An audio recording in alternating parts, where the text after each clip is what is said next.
Du vet at på 1200-tallet så formidlet paven at det var forbudt å døpe barna i spytt, øl og sne.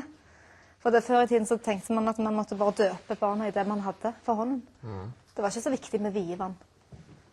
Det hellige vannet. Nettopp. Sånn at øl... Jeg tror jeg holder med folk flest da. Ja, du gjør det. Og ikke paven. Men forestill deg at dette er ditt barn da. Vær så god.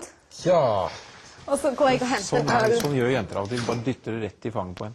Og så hadde man ikke noe vievann. Det er et ålreit bilde.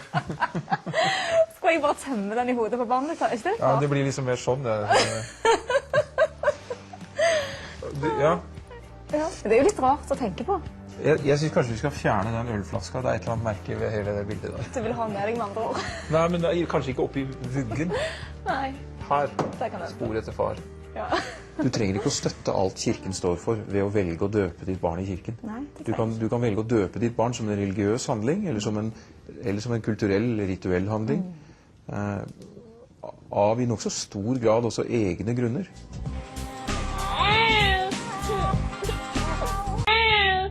Og ut kommer de i hopetall. I 1959 ble det født nesten 40 000 guttebarn i Norge. Og 605 av dem ble kalt Morten, det mest populære navnet den gang. De fleste av de fikk navnet sitt i en eller annen kirke i Norge. Men er du døpt? Ja, det er jeg. Du var jo for liten til å mene noe om det den gang, men hadde du... Jeg mente sikkert noe om det, Ja, altså, jeg men... mente sikkert noe likevel. Men jeg tenker litt på det å være døpt. Er det noe du har tenkt på selv når du skulle døpe dine barn? Har du vært bevisst rundt det å velge om du skulle døpe det eller ei? Nei, for meg har ikke det representert noe konfliktfylt. Hva har du valgt da? Jeg har valgt å døpe de. Ja, hvorfor? Fordi jeg ser ikke det som et sentralt spørsmål. De vil selv kunne velge når de kommer til å måtte velge når de blir i stand til det. Men jeg bare lurer på hva kan man basere valgene våre på når man skal døpe barnet? Gjør man det fordi at det føles trygt å følge en tradisjon eller følge en tro, men så tar man ikke helt stilling til det? Jeg ser ingenting ved det som gjør at jeg ville satt meg ned og utfordret mine foreldres tro på dette feltet. Nei. Det er for meg bare ikke en konfliktfylt sak, altså, rett og slett. Jeg synes kanskje det på vegne av barna, fortsatt, at du bør ha en bevisst og reflektert grunn til å velge det vekk.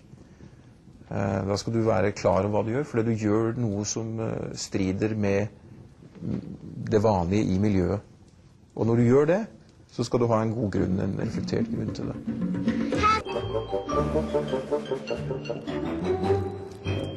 Vi er jo først med disse ritualene våre, tradisjonene. Man døper barn med vann og vievann og sakramentene våre. Ja, om vann er hellig, for eksempel. Eller Ja, for eksempel det, ja. Ja, vann er like hellig som stein og bæsj og hva som helst. Det er ikke noe for meg blir det meningsløst. Men du kan selvfølgelig sette det inn i en sammenheng hvor det gir mening, men da i en slags overført betydning. Vannet er jo ikke noe mer hellig enn andre skapte ting. Eller treet som en figur av Kristus er spikket ut, kan du si. Treet er jo ikke hellig. Det er jo den betydning du legger i det. Som man egentlig må snakke om da. Og så er det jo en symbolsk handling. Hvis noen da ødelegger det, så er det også en symbolsk handling. Hvis det var gjort med vitende vilje, så er det å trampe på ditt forhold til din Gud. Men treverket brenner akkurat like godt som en vedkubbe, selvfølgelig. Og det vannet kan du drikke, eller du kan skylle ned i do. Men det er ritualene, og det er våre minner og forventninger. Ja, jeg kan ikke forstå det på annet vis.